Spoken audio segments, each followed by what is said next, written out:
Hi, Chris Fletcher here. Before we get this mini-episode started, I just wanted to make a few quick Ostium-related announcements. The first episode of Season 2 will be available January 14th, 2018, and hopefully available for our Patreon patrons sometime earlier in December. So if you want to get that Season 2 premiere early, consider becoming a patron. Our Ostium store is now up and running on Redbubble. You can go to redbubble.com and type Ostium Podcast in the search bar, or follow a link on our website, ostiumpodcast.com. The first book of Ostium is now available on Amazon in ebook and paperback. It is all 10 episodes from Season 1, as well as the mini-episodes, plus a few bonus mini-episodes. It also features all the artwork by our brilliant artist, Sarah Warren, including the covers to each episode, illustrations, as well as some bonus sketches. The ebook is available free to our patrons at the $5 level. If you haven't already, please consider giving us a review on whichever podcast app you use to listen to Ostium. We really appreciate it. And if you feel like you still need more Ostium in your life, you might consider joining our Patreon for as little as $2 a month, and you'll get a new mini-episode every 2 weeks, plus access to the mini-episodes and other bonus materials already available on our Patreon. And finally, if any of you will be attending the PodCon in Seattle on December 9th and 10th, our very own Georgia McKenzie, the voice of Monica, will be attending and maybe bringing some Ostium goodies with her. So if you'd like to meet her and say hi, and possibly pledge your undying devotion to the show, shoot us an email at ostiumpodcast@gmail.com.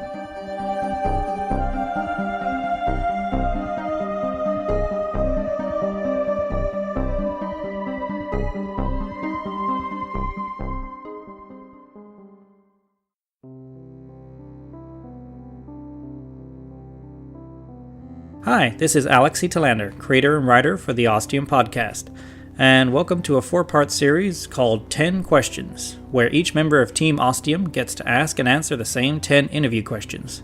Next up, we have Georgia McKenzie, voice of our heroine, Monica, and she's also written a couple of the mini-episodes.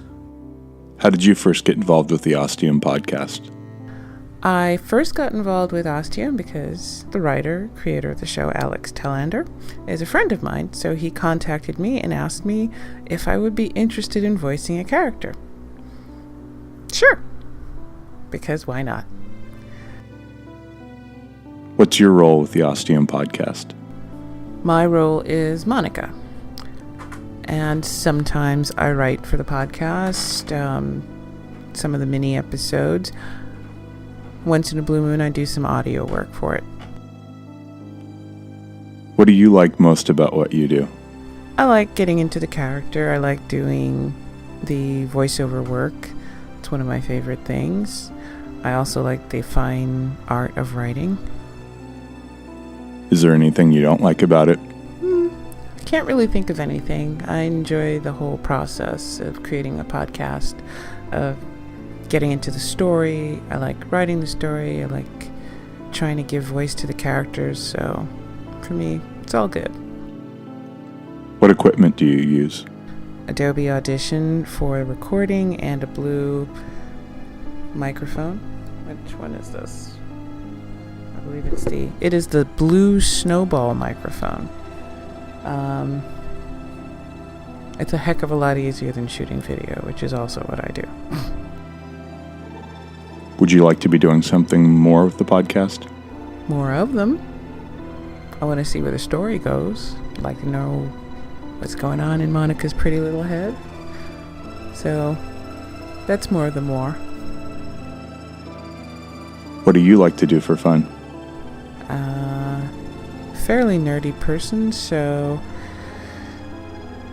just about anything to do with sci-fi is pretty much where I'm at.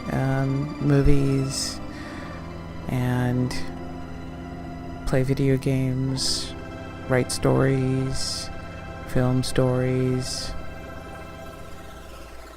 Generally get myself into way too many side projects than my life can handle, and stress until everything gets completed and then get bored and repeat the cycle. Other than Ostium, what's your favorite podcast? My favorite podcast is The Black Guy Who Tips. Hands down. There's way too much serious crap going on in the world, but it's nice to listen to somebody who's to Rod and Karen, they really they're like a little mini radio family. So that's one, and I like MTR network stuff. Then story-wise, I'm a Night Vale fan, and I've also gotten really into Within the Wire, so I'm hoping they hurry up and come back with something this summer, because that whole podcast is just amazing. And lore, because I love creepy stories and kind of that alternative universe thing going on, the stuff that happens underneath the surface of reality, right behind our eyeballs somewhere. So there's a lot of fun podcasts out there. If you could go through any door in Ostium, when would you like to go to? Well, certainly not in the past, because, you guys glorify the past a lot, but I don't know if you understand this, but there was no Wi-Fi, and there was definitely not any flush toilets. Maybe to the future. I'd like to see if we evolve to something better. Probably not. What do you think is going to happen in Season 2? I think we're going to be very confused about everything. See, I can't quite figure out where we're going to go. I would like to find out exactly why Ostium is connected with Jake. What's going on there? And I want to find out if people really are gone. Did something happen? Was there a nuclear accident? All these disasters that we hear about, is that real? Or is that just within like a narrow pocket universe that Ostium creates? So, those are my big questions. Looking forward to Season 2.